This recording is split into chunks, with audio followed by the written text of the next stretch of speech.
Welcome to the Close the Chapter podcast. I am Kristen Boyce, a licensed marriage and family therapist with a private practice, Pathways to Healing Counseling. Through conversations, education, strategies, and shared stories, we will be closing the chapter on all the thoughts, feelings, people, and circumstances that don't serve you anymore and open the door to possibilities and the real you. You won't want to miss an episode, so be sure to subscribe. Welcome to this week's Close the Chapter podcast. I am so excited you're here with me for today's episode, and I would love to hear what you thought of last week's episode on Curiously Sober with Amanda Kuda. I was so excited to do that episode because I want to change the conversation about alcohol and the impact it has in your life. How are you using it? Why are you using it? So go back and listen to last week's episode. And this week's episode piggybacks nicely on last week's episode because we're talking about the 5 myths of the healing journey.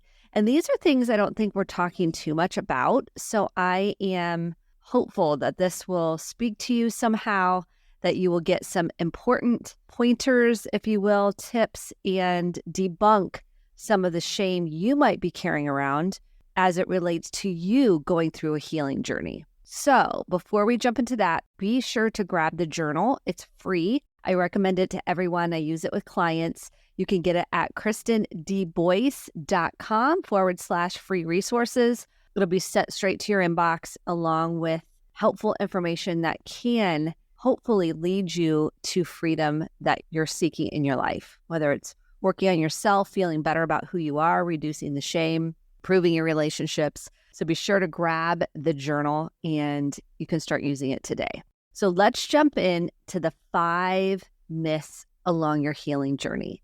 And if you're in therapy or you're wanting to explore therapy, or maybe you're doing this on your own through journaling, podcasts, books, out external resources, this is for you. Or maybe you're wanting to do some deeper work and heal generational trauma and break generational cycles, you'll want to tune in because this is super important on debunking what we think we're going to get out of the healing journey or what it's going to look like. So let's start with the number 1 myth. The number 1 myth is if I work through my trauma or my past, it will not come up ever again. And that is false. It's just not true. Can we have that not be so intense? Could we take the intensity down to a 0 from a 10? Yes. Is there a chance that something else could bring up another component of that memory or that experience for you? For example, if you work through a memory from your past, and I've done a lot of parental work around my mom, God rest her soul, and this is not to blame my mother whatsoever. I would do a lot of work around my mother, and then something would trigger it, maybe in my own parenting, and it would be another invitation for me to keep going layers deeper. And so there would be more work that needed to be tended to, that needed to be nurtured, reprocessed, so it didn't have the same physiological impact, so my body wouldn't have the same response, and so I could really come back to center. And so anytime you're triggered, I need you to know along your healing journey, all it is a knock at your door. It's a knock, knock, knock, inviting you into exploration and curiosity. It really is when you can go, oh, I got really upset, angry, afraid, dysregulated. My body had a response. It's inviting you to say, okay, we have something that needs to be taken a look at. We have emotions that need to be processed. We have body sensations that need to be explored and nurtured. We have maybe some thoughts about ourselves, like I'm a bad person. I am a burden to other people. I am just not good enough. I'm not smart enough. I am defective. I'm unlovable. These are just a few of the shame stories that can be created from our past, from that trauma that need to be explored and reprocessed. So we can believe something different about ourselves. We can believe we are worthy. We are lovable. We aren't perfect, and that's okay. It gives us all the permission slips in the world to show up and be ourselves and learn how to get back to center if we feel anxious or dysregulated. And I'm going to tell you this, speaking from being a therapist for a long, long time, over 2 decades, and doing my own work at the same time continuously, is there's no greater gift than you taking responsibility for your triggers. It is so empowering. So if my kids say something or they're dysregulated, maybe they're tired or they're hungry, or they have something else that's bothering them, they feel anxious about something, not to take it personally. And then if I do feel activated by something they have said or not done, I can go, ooh, let me take a look. What's this bringing up for me? Because it's not their responsibility to make me feel lovable, to make me feel better, to make me feel like I matter and I'm a good enough mom. It is not their job. And it's not even their job to tell me what they want differently from me. If they want to tell me that, that's great.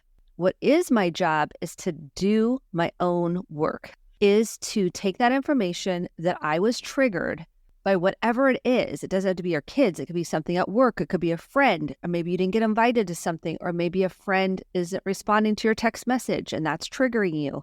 Maybe it's a finance trigger you have. If you don't see a certain amount of money coming in the door and it's reminding you of not having enough as a kid. It could be a song that comes on the radio. It could be a smell that you have. There could be just a body sensation that's triggering. There's so many things that can bring up activation in our bodies and start stories of fear.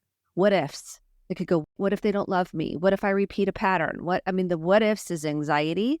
And that's up to me to continuously be self-aware enough to take responsibility for that trigger and then nurture my way through it. What does that mean? That means I'm taking a look at those things I've identified in my body. I'm looking at my shame story. I'm looking at the story I'm making up about a situation, about a person, about how they feel about me, about what they think of me, about what the future holds. It's looking at my emotions.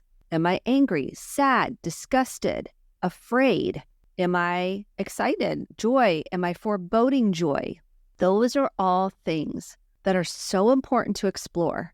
And the myth of you'll look at it once and it'll never come back up is just, and for some things that may be the case. I don't want to paint an all or nothing picture because I love to swim in the gray. I do not like the always, the nevers, the good, the bad, the right, the wrong. Those are very polarizing. I like the and both. So there is possibility that you will not be triggered by something again. The chance that you will never be triggered again is not true. That's myth number 2. I will never be triggered again. Similar to number 1, where you're like, the issue won't come up again. This is, I will never be triggered again. Like, I'll do all this therapy and I'll never have a trigger. Not true. Just simply point blank, not the case. Because we're human beings with emotions, with memory, with sensory system. So our senses can bring up triggers that are stored in the subconscious, that are stored in the reptilian brain is what we want to say, that maybe they're pre-verbal. Maybe your mother had a traumatic pregnancy or your biological mom, if you're adopted, you don't know the story. Maybe you had something happen in the birthing process or you had to be hospitalized as a child in NICU, and just want to put a trigger warning out there. If this is triggering you, just feel your feet on the floor, take a deep breath through your nose, out your mouth, and repeat. Or take a pause if you need to. Maybe put your hand over your heart center and say, I'm right here. We're okay. That's in the past. We're right here, right now. So triggers can be activation in your nervous system. They can be an intense emotional response, or it could go the opposite way where you have like a freeze response. It's like an underactivated nervous system where you go into freeze and it's frozen in the body. And so that's so important that when you're doing healing work, we look at, are you more prone to fleeing where you want to run away? Are you more of a freezer where it feels like you're just kind of immobilized and frozen in time? Are you a fighter where you're like, let me at you. I'm going to protect myself by fighting. Are you a fawner? Like you'll do whatever it takes and no one's upset with you. You're going to do the people-pleasing response. Or maybe you have a flop or like a faint response because you get so flooded. Self-awareness is empowerment. So the more you know how you respond, the more you can tend to it. And there's new research coming out about using ice, like ice on your face, taking cold plunges, using ice in your hands to kind of bring you out of a freeze response. And maybe you're at a fight response and you need a lot more grounding. So you need a lot more presence, being in the present moment. And that looks like square breathing, inhaling through your nose for 5, holding for 5, and a slow exhale, like, cooling soup for 8. Maybe you get more like, I'm going to faint. I feel really lightheaded. So you might need to drink something to bring you back into the sensory system. Have a mint. I always recommend also getting a medical evaluation just to rule out anything else that may be going on, just to make sure it's not something emotional, that if it is something physical, we want to take a look at that. Okay, this is a big myth. Myth number 3. Healing myself will heal other people. Here's what I want to say about that. Let's just first take a step back. Healing yourself can impact other people. I want to make that clear, especially if you're a parent and you have small kids or you have younger kids. Healing yourself can impact other people for the positive. That's why I'm so passionate about doing your own work. Don't blame somebody else for the way you are. You can work through that pain and feel more empowered. The more you blame, the more disempowered you're going to feel. So doing your own work can impact other people. It doesn't heal other people. So I hear a lot of people saying, well, if one person does the work, the other person will heal. No, if one person does the work, it can impact and inspire potentially someone else to do the other work, but they actually have to pick up the baton and do their own work. You can't do that work for them. They have to want to do their own work. So that's a very important distinction. We all have to want to do our own work. So if you do work and you're expecting someone else to heal because you've healed, it's just not going to happen. Now, for your children, you have much more of an impact because you're not projecting your unmet needs onto your kids and wanting them to pick you, wanting them to make you feel loved, wanting them to make you feel like you're a good enough parent. That can have impact more significantly, but you're not healing them. You're healing yourself and in turn impacting them more positively. Now, if let's say you have a partner or you're married or you have an adult child, they have to still want to do their own work. You can positively inspire them. They can be really moved by your changes. It doesn't mean it will change them. It can change the system, which is what I'm passionate about. It can change the system. What does that mean? It can change the way you function in a relationship. Therefore, it changes the dynamics in the family system. That it can impact, but I can't heal someone else because of my healing. They have to want to do that. That's what I always say when my kids are adults and they have things come up, maybe memories, maybe things they experienced me doing, maybe it was even doing too much for them. It doesn't even necessarily have to be something like yelling or screaming or neglect necessarily. It could be I overcompensated. And so I'm an open book. So if they want to go to therapy, I am all for it. I will take responsibility and watch my defensiveness. Defensiveness goes back to your past. If I get defensive, it's a protection against feeling hurt, shame, blame, and rejection. So that's up to me to take a look at my own defensiveness in whatever situation it is and my own intensity. And that is such a finite gift to be self-aware enough to be able to do that. And I'm not always. I go unconscious. Let's be honest. I go unconscious and I don't look at myself.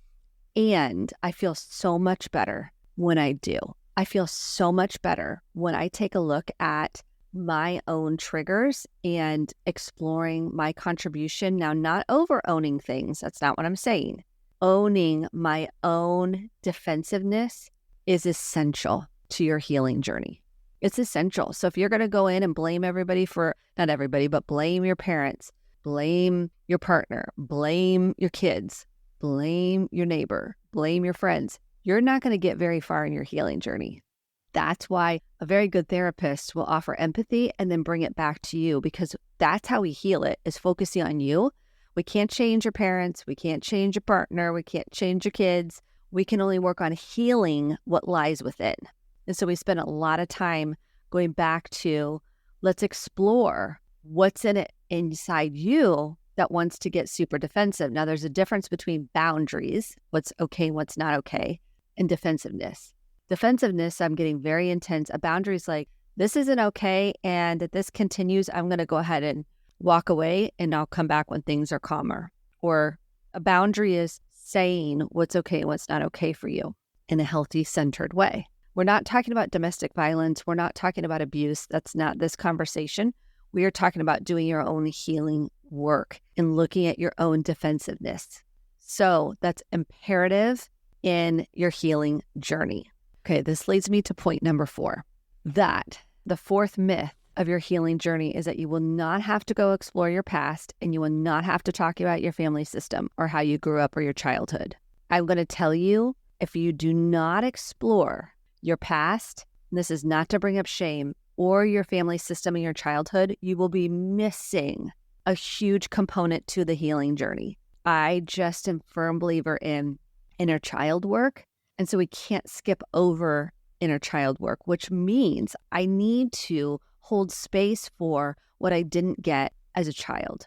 Maybe I didn't get nurturing, physical touch, words of affirmation, emotional wellness. So I didn't get to express my feelings and have those feelings met with validation and empathy.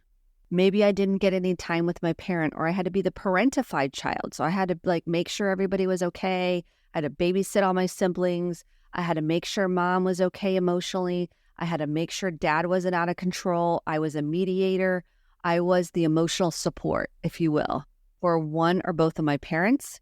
And I think this is really important, that we are taking a look at what role did you play in the family system. We're reprocessing what got frozen in time, meaning you didn't get a chance to really talk about maybe a death in the family, or a divorce, or car accident, or a trauma that happened to you.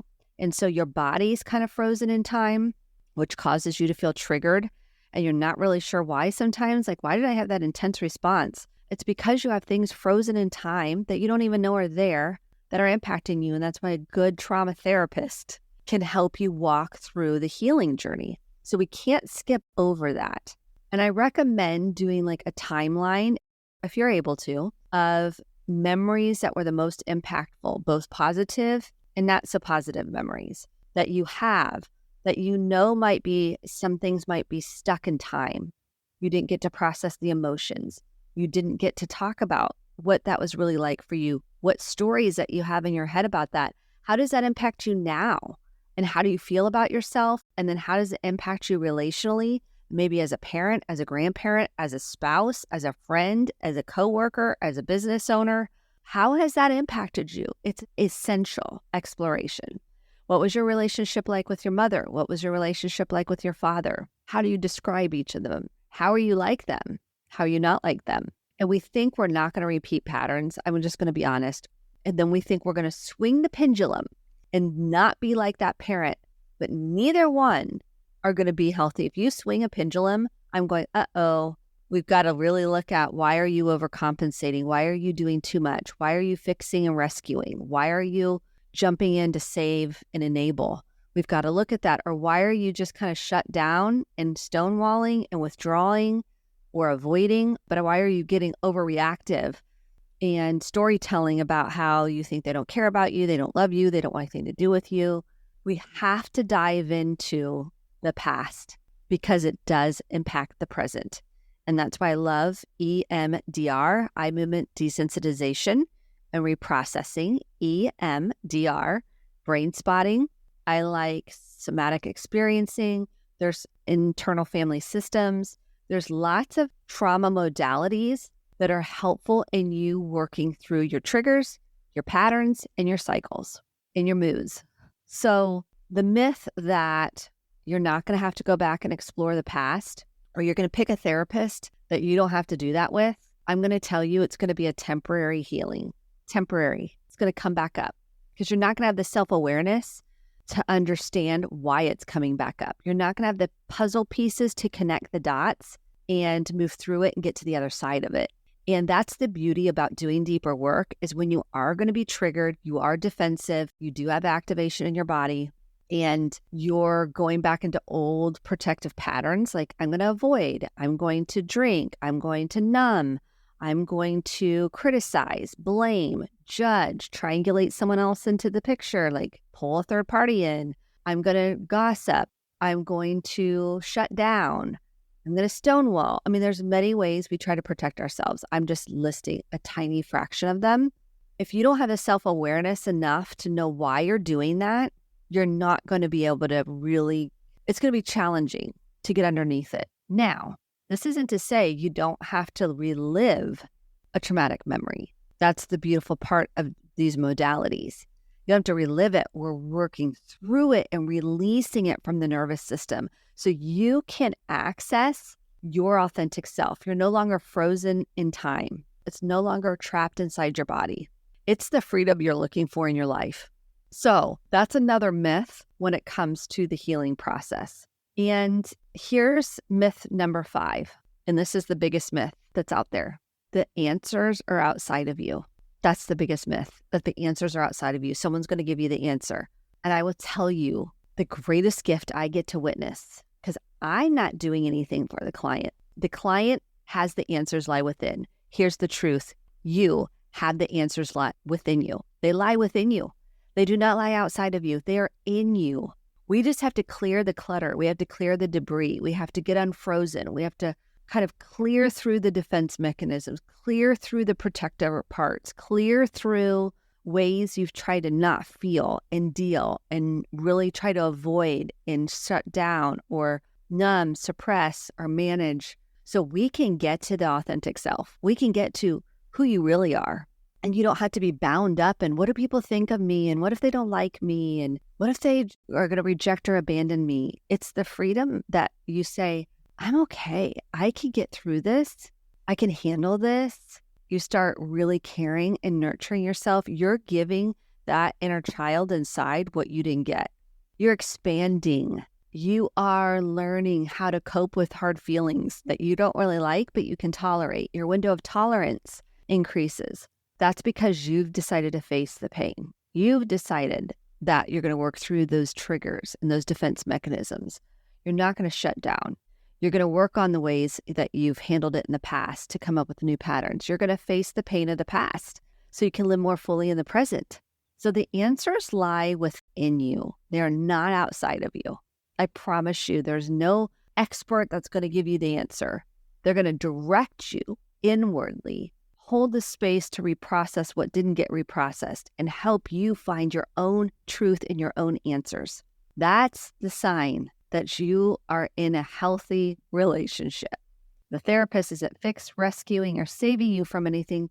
They're redirecting you to the answers within you, period. They're not the guru that says, here's the answer to your problem. They are going to help you, guide you, hold the space for you to reprocess the pain of the past or the current pain you're in that's typically connected to something in the past. And they're going to offer you empathy, compassion, warmth, and truth. And that's what the healing journey is. It's not a linear. So if I'm going to throw a 6th myth in there, it's a linear healing process. That's simply not true. It's just not true. I've been in therapy a long time. I mean, you have things happen in your day-to-day life. One minute something happens and you're like, I'm reactivated because maybe you lost a job or you've had a death in the family or you've had a health issue or you got diagnosed with cancer or you had a breakup or you have an ill child.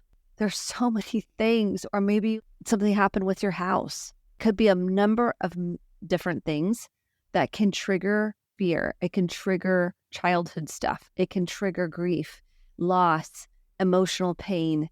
And you were fine the day before. And I just want to say what healing does is it gives you the capacity to handle the hard stuff. It gives you the capacity to tolerate discomfort. And I'm telling you what, that's the biggest thing I could teach my kids. And me working on my own discomfort, whatever I'm uncomfortable with, which might be a hard conversation. It might be tolerating sadness that I don't want to feel. It might be facing something that I thought I was through, and it's an invitation for me to look at it again. When I can tolerate all emotions, I can tolerate hard things, I can tolerate other people's emotions, meaning they're crying, they're upset, I can hold that space. Guess what? There's freedom in that. That's what healing looks like. I can sit in discomfort without having to get myself out of it, get on social media, numb it, grab a glass of wine. I can sit with it. I can be with it. I can welcome it. I can sit there and journal. I can just be with that. I can listen to music. I can do my breathing. I can walk, exercise, whatever that looks like. The many coping strategies, because that's a way to help you along the healing journey. That's not a way to heal it, the deeper work. You've got to do the inner child work. It's just a necessary part of healing. It just is. And I know these myths are big ones, and I hope they resonate with you, that they speak to you. And I want you to know that I am cheering you on. If you're on a healing journey and it feels like you're supposed to go on this linear process and you're making progress, and then the next day you feel like you took 10 steps backwards, that's kind of what it looks like. It's like when kids learn to walk. They crawl, then they walk, and then they might go back to crawling for a little while. And just be super compassionate to yourself. That's normal. That is normal. And that is okay. It might be frustrating at times. I promise you, you're going to get to the other side of more freedom within yourself, trusting yourself more, believing in yourself more, having more self-confidence, not ego-based. It's more peace. It's more contentment. And then you might have emotion come up, and that peace and contentment can go. Well, we hold space. We ride the wave. I just want you to know, you doing the journaling, you listening to the podcast, doing this deeper work, it is the greatest gift. I promise you it is, to you and to just you feeling better. I mean, in your family and everybody else, but you have this opportunity to change generational dynamics for yourself. And that is priceless. It really is. So I just want to encourage you to keep going. Grab the journal if you need a journal just to kind of get you started. And just give yourself that tender, loving compassion, which is hard to do because we want to beat ourselves up. And I just want you to try to keep these in mind when you're on the healing journey. Please. In fact, add a 7 myth that's just coming to me is that you can do it alone. Yes, you can do healing, a lot of healing on your own. Will you get more out of healing if you have other people to process it with? Absolutely. Whether it's a support group, a friend, a coach, a therapist, I think it's well worth the investment because we are neurobiologically wired for connection, and it's our greatest fear is disconnection. It really is. It's disconnection, not being loved, not being liked, being alone, not having anyone with us. So if you can do this with someone else and have these deeper conversations, whether it's a therapist or start with a friend, share this episode and say, hey, do you want to talk more about like deeper things? Because I would really love to build more of an authentic, vulnerable connection or grow that. So I want to encourage you, keep going. I am cheering you on and I'm proud of you. So thanks for listening, and I can't wait to be with you again next week. Thank you so much for listening to the Close the Chapter podcast. My hope is that you took home some actionable steps along with motivation, inspiration, and hope for making sustainable change in your life. If you enjoyed this episode, click the subscribe button to be sure to get the updated episodes every week, and share with a friend or a family member. For more information about how to get connected, visit Kristen, Kristen, debunks.com. Thanks, and have a great day.